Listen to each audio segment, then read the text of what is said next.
A very warm greetings to Miss Sangeeta. My name is Indra Nachame Anaprumpa Nachappan. My matrix number is 185751. Good day, Miss Sangeeta. My name is Prashana Ravindra Kumar. My metric number is 185458. And both of us will be presenting about psychology on crushes. Before kickstarting our presentation, I would like to give some definitions on psychology and crush. Okay. What does psychology means? Psychology is the study of behavior and mind, embracing all aspects of conscious and unconscious experience as well as thoughts. Crush. Crush is the burning desire to be with someone who you find very attractive and extremely special. Crush are very common among teenagers. Why do we get crushes? Okay, it starts with the chemical reaction in your brain. To be more specified, in your limbic brain. The human brain is made up of different levels, and one of this level is essentially responsible for making us get addicted to cream cakes, drugs, and fancy people. Like mad for around 4 to 5 working days. Next, our limbic brain just wants dopamine. It wants as much dopamine as it can get, and because it feels so good.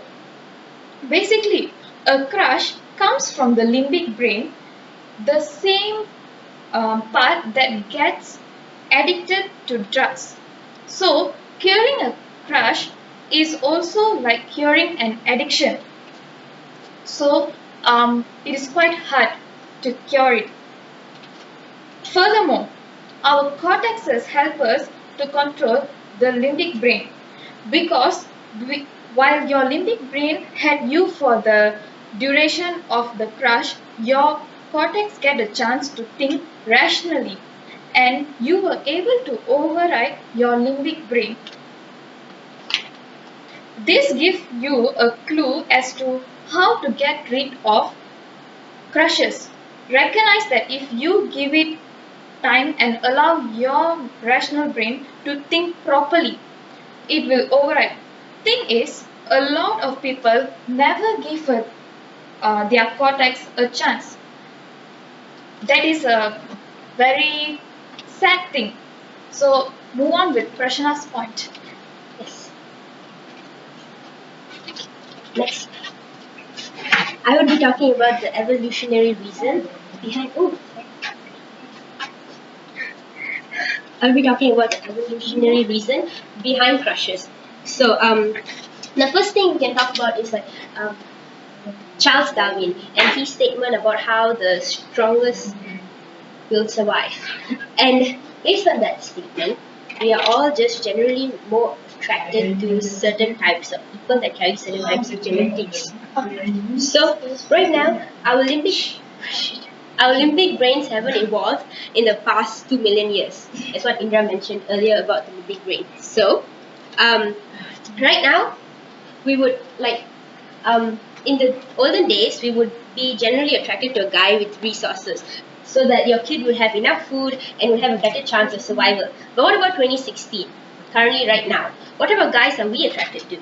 So, in 2016, we'd be attracted to someone who is more kinder, more sociable, and just a really nice guy. But our limbic brain doesn't know that. Our limbic brain doesn't know that.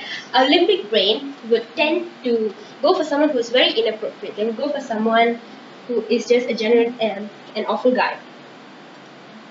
So I mean, we'd be attracted to him even though our rational mind knows that choosing a nice guy is the best choice. Okay, my second point is that there's a heightened passion in the face of adversity when it comes to having a crush. So now, you ever heard the term that it's so wrong yet it feels so right? So now, the thing is, the riskier the situation, the higher the chances of you actually falling in love with someone or liking each other. And this is because there's an increase in cortisol. And when there's an increase in cortisol, you get more stressed. And when you're more stressed, you sort of have this reaction where there's an increase in dopamine as well. So all the stress that you get from sneaking around with like your best friend's partner or sneaking around with your boss, those stress translates into a childlike sort of excitement, and it causes this thing known as bad behavior.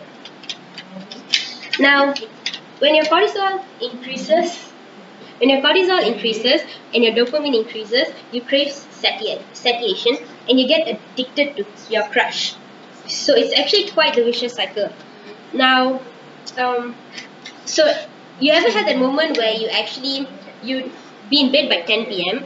but then because of your crush, you'd be able to Skype all night and you'd have so much energy you won't be able to sleep and things like that. So why does this actually happen?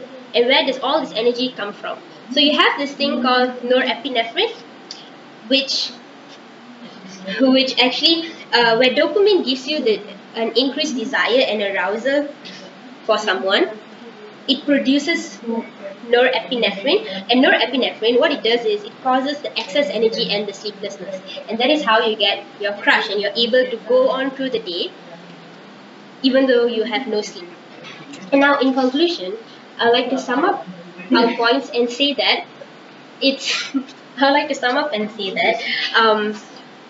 we can actually, it is sad to have a crush and not be liked back, because most crushes, they tend to not, it's like, what do you call it? Unrequited love most of the time. So while it's more painful, we've done this study and now we know how we can control it. And it's not really your fault, because you can just blame your limbic brain. And you can try and get aware about your crush and maybe try and control it in the future. So that is all from both of us, and thank you.